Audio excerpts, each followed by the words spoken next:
Welcome to Yeukai Business Show, UK's premier business show where we feature business thought leaders, high achievers, and industry experts. Today's episode is brought to you by World Outsourcing Solutions Limited, a company that specializes in helping executive business owners with virtual assistant services and business growth systems. Here's your host, Yeukai Kechidori. Hey guys, welcome back to another very special episode. I'm super excited because today I'm joined on the show by John North, all the way from Australia down under. John is an incredible, absolutely incredible. I know I say this about a lot of people, but John truly is one such a great guy. He has got over 30 years of experience in business and in online marketing, made over 25 million worth of sales for himself and for his clients in 30 years. He's also a writer of 6 number one best-selling business books on Amazon that you can check out today, and has been published or been involved in over 1,500 books to date. And to add a little bit more on that, he won Australia Day Award for his share back in 1984. So he's been around for a long time. And he was a policeman in his town for just 2 days. Just add that onto that one. John, thank you so much for joining me on the show today, man. Thank you. It's great to be here. Yes. Listen, I've given people a lot about you, but I'm sure I've missed quite a lot of who you are and what you do. Would you fill in the gaps for my audience?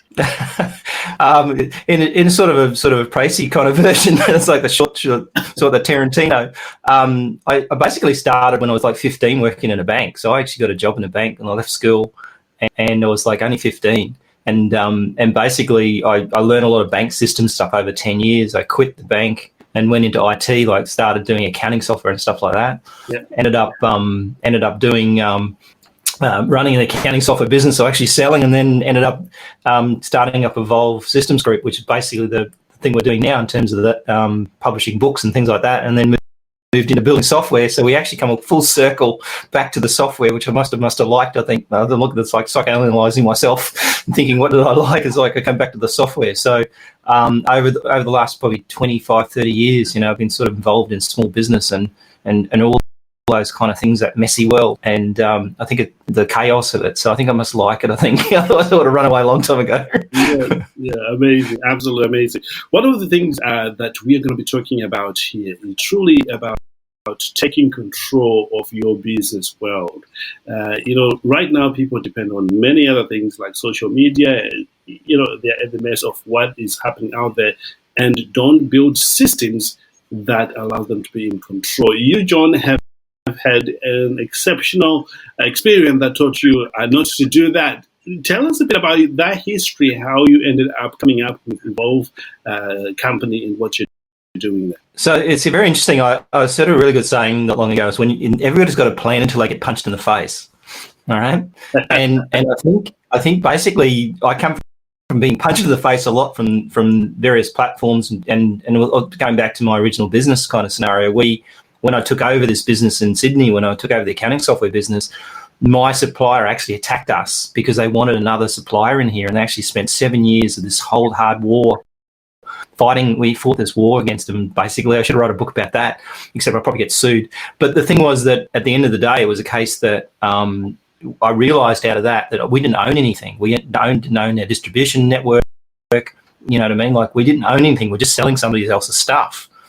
So when I sort of quit that business and started building websites and doing books, I realized the same kind of thing. There's a huge risk out there. And I was actually reading an article just yesterday about the concept of, let's say you've got a Google login and you have an alarm system and all the other various things that Google connect to your house, let's say, right? If you get banned from Google and say they decide that your email address doesn't work anymore, that they're not going to have it, which happens, suddenly you're locked out of your house, right? So that these big tech companies are taking so much control over your life, your phone. Apple's now talking about they're going to scan your photos before you even know the iPad now. So basically you're being surveilled and you've no ownership of any of that. And so social media has been the lazy man's way, essentially, of promoting your business at a cost. You don't have that control. And I've had all sorts of issues with clients over the years about, various ads not being approved and all sorts of things. So I think the challenge here is that most small business don't understand is that these are like a bit of a smoke and mirror situation where they go and feed the content to the machine, and then eventually you end up in a situation where you'll get followers and you'll get leads, but they can switch you off tomorrow and then you're gone. And so owning your own stuff, owning your own piece of the land, if you like, on the internet, and controlling your destiny is something that I'm very, very much involved in, because it's been taken away from me several times, and I realised why, and that's because I didn't own my own stuff. Yeah, amazing. And there's never been a time for one to really own your own stuff than the time we were. I'll tell you a fun story. I was part of a group on Clubhouse, where we were helping other people do very well and truly building a community. And out of nowhere, I received an email saying you are no longer part of the group. And I was like, oh my gosh, I spent the last 3-4 months building this together as a team. And with just one strike of an email, I could not do what I was doing, all the work I was doing on there. Now, I totally It's very scary. Yeah, it's very scary stuff. And I think the thing is, half the time these companies have no support. So there's no one to get to talk to about your problem either. So you can't go back and say, hey, I dispute that. What are you talking about? Happened with LinkedIn, actually. I'll tell you a story if you're interested. Because I got banned off LinkedIn just not long ago. Like, I got 28,000 connections on LinkedIn. And I just got this email one day and said, you're now off. Don't ever expect to come back again. I go, what? And so I come back, and of course they forgot to change the template. So they say, you're banned off LinkedIn because of this, insert reason here. And they forgot to take it out. And so I come backwards and forwards. Long story short, after about 2 or 3 days, they came back and said, oh, you're selling personal protective equipment, stop that, and you'll be okay. Well, that's the reason. And I said, well, I didn't sell anything. Like, I don't talk about personal protective equipment. I'm a businessman. And they go, oh, well, yeah, okay, we'll put you back on. Don't do it again. And it's like, when I realised I actually managed to log in a different way, I was disappeared. 15 years of everything I'd ever posted, everything I'd ever done was gone. And like, in the bat of an email, that same thing, like, you lose everything, and you think, whoa, if I hadn't had people's email addresses, I'd be doomed. That'd be it. Yeah. Well, if you're listening, Bill, this is an important lesson. I know you're building your business and you want to leave a legacy for your family, and the best way to do that is begin to think in terms of how do you own your asset, how do you manage this thing so that you're not at the mercy of the big tech or anyone else out there. You want to be in charge of where your life is going. And today, John is going to be sharing with us exactly how you can do that. And like you, I'm taking notes. And John, let's talk about where do you start if you want to take ownership of your business, be it online or even offline. What should you do?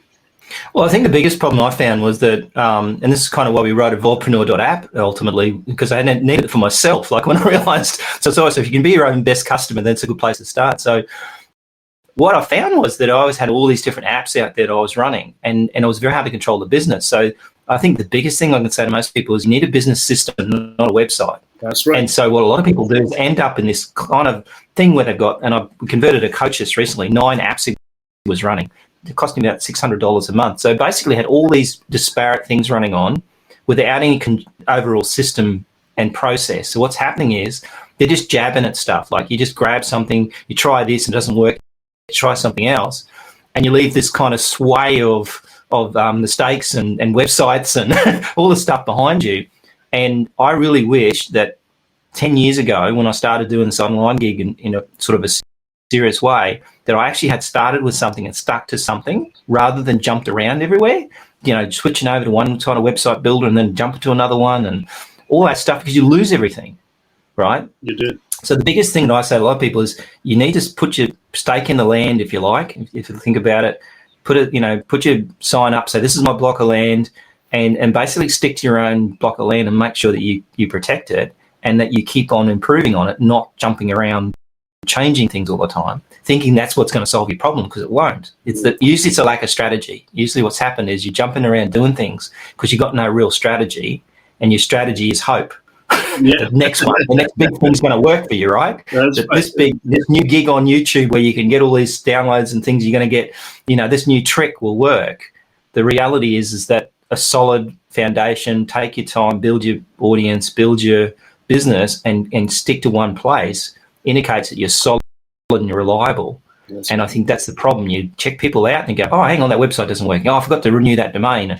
Like all that stuff. So I think the biggest thing for anybody is clean up your backyard and don't let it get messy. Mow the lawn, right? Don't just let all the everything get with weeds and stuff in there, because basically as soon as you do that, all sorts of things come out of that woodwork. Yes, yeah. Avoid being tactical more and be more strategic. Think it through. What do you want it to look at like when it's all done? In 5 years, 10 years, and it's amazing when you are clear on where you're going. What you will do, you'll be prepared to go the extra mile that is needed rather than to jump on from one shiny item to another. I used to suffer shiny object syndrome. I used to suffer from that until I discovered that I was just wasting time, and it was just fighting against me. Really, it doesn't serve anybody. One of the things I like about you, John, going back to your story of when you were at the mercy of the supply chain, you quickly had a change of mindset right there, which enabled you to launch your Evolve app. Would you share with Bill and everybody here what happened during that time with you? Well, and it's sort of a little bit of a backstory there. We fought a 7-year war with the supplier, right? So we were determined to win this war that we realised we couldn't win. And so I think it gave me bowel cancer, because basically not long after I finally got out of that business, I was diagnosed with bowel cancer. I was really lucky, diagnosed early and had an operation, and it was like within a week it was all over. So some people say, oh, did you get some sort of, life changing kind of thing? It's like it happened so quick I didn't even have time. And the realization of knowing that you need to own your own stuff, and the fact that I'm never going to be at the mercy of someone else like that again. Mm-hmm. And so when we developed the platform, we thought, well, how can you make sure that you're covering your bets, making sure that you're okay? Because otherwise what happens is, again, you're back in that situation where you're relying on other people, and most people are damn unreliable, right? They promise the world, right? They always say, promise the world and give you an atlas, right? And so I think that's the problem, is that you need to be able to rely on your own self. And I guess that comes back from a lot of stuff over my experience of ultimately relying on your own ability, being strategic about what you're trying to do. And then eventually I looked at things and said, well, to me, the online marketing business, like the software and everything out like that, is kind of like, it's dating myself a bit here, but like DOS days, when you had the old black screen, yellow or orange or whatever blinking lights. That's basically what I think it is now, because it's still got a long, long way to go. And so I look at that same as accounting software. It grew up to something else, and I think that's where online marketing is it's going to change dramatically, especially with COVID and this pandemic and stuff. A lot more people coming in on this market. It's going to change. And so people don't have the tools. That's what I've seen. I've seen that just the whole shiny object thing of going, grabbing things and trying to make it work is where I get, that sort of worries me. And I think that's why we developed it. We thought, I need a way of controlling my own stuff. Yeah. And then we kind of helped other clients do it as well. So, to me, I think you need to have, I probably said it again, but a business system and a strategy around your business, get real clear on who you are and what you do and who you do it for. And I think that's the trouble, that most people sort of don't want to commit to that. I mean, I have a lot with my clients. I say, well, who's your best customer? Like, like you've got your best avatar there. Most people will not get that precise. They're scared because they think they might miss out on something. And I think that's the danger, is that you're trying to be everything to everyone. You're nothing to nobody. That's right. The more specific you are, the bigger the impact you make, and also you serve a particular group of people, which I totally believe. John, you also have got this program, Evolve. I really want to perhaps talk about that for a moment, if you can, and help people, get a clear understanding of what your product does. So interesting thing, I wrote a book called Startup Secrets for Entrepreneurs, and in that book I sort of, the principle was, how can I do quick things quickly and be able to sort of like get that stuff out of the way and not have spent months and months on something, right? So do it quick. So a good example is podcasting.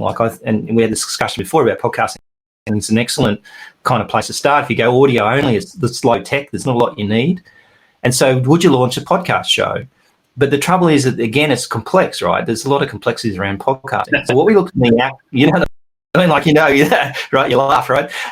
And so what happens is, we wanted to say, could you launch a podcast? Let's say you've done the recordings. Let's forget that for a second. But done a bit of artwork. Could you launch a podcast in 2 minutes flat, right? 90 seconds. And so when we looked at it, we said, well, could we build an easy page to essentially fill out, and suddenly you've got a show page, you just add your episodes and you're up and running, right? And the third part of that puzzle, which most people don't understand, is when they start a podcast show, they go and use a podcast platform app, which gives them a URL, which is like your feed, right? That feeds all the data to all these platforms. Yeah. Suddenly you've given out a feed that doesn't you don't own, right? Yeah, and then you try and change to another platform and they've screwed you because now you can't change properly. And so all those things, and then build a subscription list. So let's say if you're going to have a podcast, what most people think, again, let's rely on iTunes to look after my customer, outsource my customer to iTunes. The reality is that's a bad idea. So what we do is we build subscription in there so someone can subscribe, give them a bonus offer, something extra, something for free, like we give out the Startup Secrets book, and then build that out so that basically building an email list, you've got a show, so something around you can talk about that's going to cost you very little to market and people can experience what you want to do, what you want to tell them. And so that sort of thing's a nice little quick thing that someone could do. But what I've noticed is most people, it's not quick, all right? And so we thought, well, so the app's designed around how can I launch this thing fast without a minimum amount of effort, the lazy man's guide to marketing, I call it, and try to make it quick and get something quickly done and move fast and break things, right? And so to me, it's like, to me in business is fail fast, right? Don't fail slow. And so that's sort of thing that I sort of set up, and the thinking that we've done in the app is that, like, can we get a quick win? Can we get something up fast? But own it, right? Own your own stuff. Because what we do then is every episode's automatically emailed out once they produce the episode to all your database, right? I've got a client, a doctor client, he's got about 1,200 subscriptions now on his podcast channel with his email address on our platform. As soon as a weekly episode goes out, everybody gets emailed automatically. Nobody touches it. So they don't have to then think, I've got to market this episode now, all that stuff that you never get to do, right? And so that's the thing, is trying to be as lazy and automated as possible in this kind of world, because it's not important as doing the show in the first place, right? The focus should have been producing the episode and getting that right. The trouble with marketing podcasts is, as you've seen, I've seen your rankings are really good. I'm sure that's not by accident, right? You do the work, right? And so, that's the hard part, is doing the work, and most people can't do the work or don't know how to do the work. So that's kind of the premise behind it. How can I move things along? How can we build a business in, like 2 weeks and get it all up and run quickly than 2 years? And that's the question I ask myself when I look at something. How can we do this fast and help the person get it done fast? Absolutely. And get the product to the market as fast as you possibly can. I love that concept. Yeah. And you have a place where people can access this particular Startup Secrets book. Would you share that with my audience for a moment? So it's evolvepreneur.app website. Or if you Google Startup Secrets for Entrepreneurs, we've got a Startup Secrets show as well. So what we're trying to do is eat our own dog food, I call it, because basically what we've done is we build a book around a business. So we've got this startup book that actually explains how to do all these things. And then inside the book, we actually show them how we do it in our own software. So we're kind of doing a show and tell. So the book becomes your sales and your training thing. Right. And then we launch a show around that to help people sort of understand it deeper and have the book as a bonus. So it's almost like we're trying to do an experiment here to show you what you should do by doing it. And that's the kind of concept. So evolvepreneur.app gives you the access to the book. I think there's also startupsecretsbook.com or something like that, but I can give you the evolvepreneur.app's got the button on the top to be able to grab it for free. Awesome. Awesome. And you will be able to find the link at the bottom of this recording as well, when you're listening to this. John, one of the things that I have discovered is when people start to implement this concept, they make several mistakes, but oftentimes they are not aware that they are actually making a mistake until later on, I should have done it this way. In your experience, what is the number one mistake that you've seen people make that they can avoid right from the get-go? Apart from not getting clear on who your customer is and what you do and getting very clear on your offer, there's got a couple of mistakes there. One is not having a proper sales system and a process to take someone through what I call a customer journey. So not mapping out that customer journey and figuring out how that customer should actually proceed through the system. But at the same time, probably giving up too early, starting to muck with stuff way too early in the game, right? I think what happens is people think, I launch something and I get beaten up, right? So I get punched in the face, and suddenly you've got no plan anymore, right? So you got punched in the face, someone's told you something disparaging about your website or something, so you've all taken it personally, and so you're going to change everything, and you're going to do something else. And so what happens is they're not willing to do the long haul. They're not looking at saying, I want to stick this out, I'm going to push this thing for 6 months. So most entrepreneurs, including me, they jump around, right? I didn't work, forget about it, we'll do something else, right? But you didn't give it time to even get out to a small number. There's a great saying I saw, if you haven't upset somebody by midday, you're not marketing hard enough. Right? Right. And people go, I upset someone. I said, that's good. You've upset someone's noticed at least. Right? And so I mean, I'm watching this startup show just recently. I reached out to a few different people, and some people come back and go, no, I'm not doing anything for you. Screw you. Right? I'm not doing it. Like I said, would you mind just downloading my? No, I'm not doing it. Screw you. I was like, oh, okay. Fair enough. I'm blocked. Like, walk away, right? And that's the thing, people are going to say no to you. Like, you can't be sitting there going, "Oh, I get all girly about it." You've got to basically go, "Well, okay, take the punches and move on," right? Right. And I think that's the problem. They're not sticking it long enough. You've got to. If you are sure, I mean, don't get to the point where you go, "This isn't working," and I can see it's not working, and you keep on going and going on something that's going to fail, right? Right. But there's a line between this. Most people don't do it. Is how long do you hang in there until you look at it and go, no, this is a complete and utter failure. I should stop it now. We should continue on. And there's plenty of stories of people where someone told them, oh, you're never going to be very successful. You're never going to do this. It's never going to work. And they kept at it, and suddenly they're a billionaire, right? And they become an overnight success, right? It just took them 20 years to get there. But that sort of thing. And I think that's the fine line, is to go, why did it work? Should I just tweak it and play with it? If I'm sure that I've got my initial, my avatar right, if I've got my offer right, do you just have a math problem? Do you just need more traffic? Is that the problem? Yeah. I absolutely agree with that. You have to toughen up, because if you're not like that, the world of business is one of a place where you're going to struggle. So you just have to stay in the game, stay in the path, stay the course, and you're going to win. Especially if there are others in the game, so to speak. It's a proof that the concept. I doubt that Australia would have ever been found if the English didn't stay the course, right? That's right. They would have been going across this ocean thinking, where's this going to end? Where, what's at the other end? And will we be able to get back? Right? Yeah. And so, if people, explorers, gave up really early, your whole world would be tiny, right? That's right. And I think that's the thing, is like, you can imagine those guys walking, or in that sea going further, thinking, when is it going to stop? We're going to hit land soon? Because there's nothing out here, man. Like, it's like a Pacific Ocean's a big ocean. Right? Yeah. Yes. Well, the reality, is anything worth doing is worth sticking in there and staying the course, like you're saying, and you will eventually get the rewards, and the rewards are sweet. I tell you that, because if it wasn't for sticking or staying the path, I wouldn't be where I am today. It's just have to stay. There are difficult days, and they are also amazing. Those are better than others. Yeah, that's right. Yeah. That's right. As we're coming toward the end of our time here, John, as an entrepreneur with over 30 years of experience in there, what has allowed you to stay the path, like we are talking about? What has been the thing that keeps you going? Because a lot of people give up. A lot of people, jump from one thing to another, but you've stayed the course.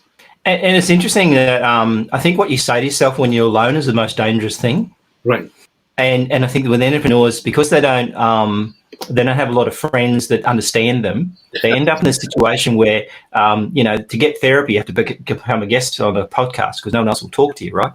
And so at the end of the day, it's like, I think the danger there is that you end up convincing yourself that things are different and that they really are. So your reality becomes a bit distorted.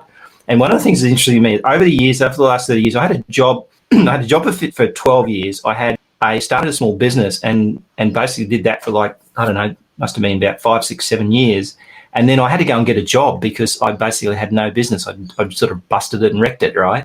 And so 6 months in, I was an employee, and I hated it. And then I took over the company. I actually asked them, so can we take this over? Because you guys obviously don't want it. And so we turned into the second largest sage distributor in the world. And what happened out of that process was I realized that I'm unemployable. So every time I thought about getting a job and then actually went through there's a great coaching thing here I think most people need to do. I don't know who taught me this now, but basically what happens is think about the consequences of the decision you're about to make, right? So I'd go, I'm going to quit this, but screw this, I'm getting a job. And then I look at my bills and I look at my cash flow and think, there's no way I can live on that. Like, I've got to drive me in, and I've got to show up at 9 o'clock in the morning and, get out of bed early and all this stuff and start working on all the things I'm going to have to do. And within, 30 minutes, I'm going, screw this. I've got to find a way around this. And so I think that's the problem, is that most people go, reaction, I've failed. I beat myself up. I'm going to go get a job. I'm going to punish myself for this, right, that I failed. And I think that's the problem, is people, when they think they failed, they punish themselves. They punish themselves by going and get a job, or they kill something that they shouldn't have killed because it was actually at the verge. And so that kind of trust in yourself and understanding that, what you're telling yourself isn't real, and that you're trying to punish yourself necessarily for a failure that's not really a failure anyway. I mean, you learn ways like the old, when you invent a phone, Alexander built 1,000 or the light bulb. There's thousands of ways how not to do it. And I think that's the thing you got to remember, is there's lots of different ways not to do it. But sometimes if you understand that if you put the pain of the choice is worse than sticking the course, then you'll stick the course, right? And I think that's the challenge, is that, when you're about to give up, think about the consequences and getting a job. And I could never work for anybody anymore. It would drive myself insane, and probably drive them insane. I probably reckon I'd last a day, right? Because they would not think the way, and it would frustrate the hell out of me that I couldn't do things that I could easily do as a self-employed person. So, I think at the end of the day, it's worth the journey. Sooner or later, you'll get lucky because you create your own luck, right? I think that's So I think that's it. Don't think failure is a reason to punish yourself for it. Amazing. Oh, was powerful words of wisdom there, John. There you go, Bill. If you want to give up, think about the consequences of doing that. What are the alternatives? And keep coming into this conversation, hear what others have to say, like John and many guests that we have on the show. We want you to succeed. And as we always say, this game of entrepreneurship is not to be done alone. Be in the inner circle of some amazing team of people like John and many that we have on here. And we want to leave you with these final words here that, we want you to succeed, and we'll do everything we can to bring you up, cutting edge guests who are doing something today with their lives and their businesses. And with that, John, thank you so much for being here on the show. You're most welcome. Yeah. By the way, where can people find more training from you? Probably the best place to go if they want to see all the stuff we've got, like the whole show. Probably go to johnnorth.com.au, which is basically my website. And basically the idea is, because I build websites, so I don't have to remember doing a brochure, right? So that's got the links to everything else, including the book, all the books I've written and stuff like that. So it's probably a nice place to start. And then you can sort of veer off from there, whether you want to look at the publishing or whether you look at that. We have even a choose your own adventure survey that we have for people to fill out. They fill out the questionnaire and it comes out to, where they should go now. But johnnorth.com.au is probably the best place to go to start. And then you can sort of explore from there. Love that. Absolutely love that. Thank you, John. And also, if you're looking to start your podcast and want to explore how to go about it, either to scale your podcast or even how to monetize your podcast, find me on Clubhouse 3 times a week. I'm on there delivering content, showing you exactly what you need to do, or enroll directly into our coaching program where we show you exactly what to do if you want to launch a successful podcast. And with that said, I want to wish you the very best. And remember to live well, to live with passion, and always remember the best is yet to come. John, once again, thank you for being here. Would love for you to come back and share some of your nuggets with us sometime in the future. You're most welcome. That's awesome. Goodbye, everyone, and take care. Thank you for listening to Yeukai Business Show. We will be back to bring you more episodes with success stories and advice straight from the experts. Want more? Check out www.yukaibusinessshow.com. Get your free trial of our virtual assistant service today. Just visit www.worldoutsourcingsolutions.com. Quote WOS18 or send us an email at support@worldoutsourcingsolutions.com.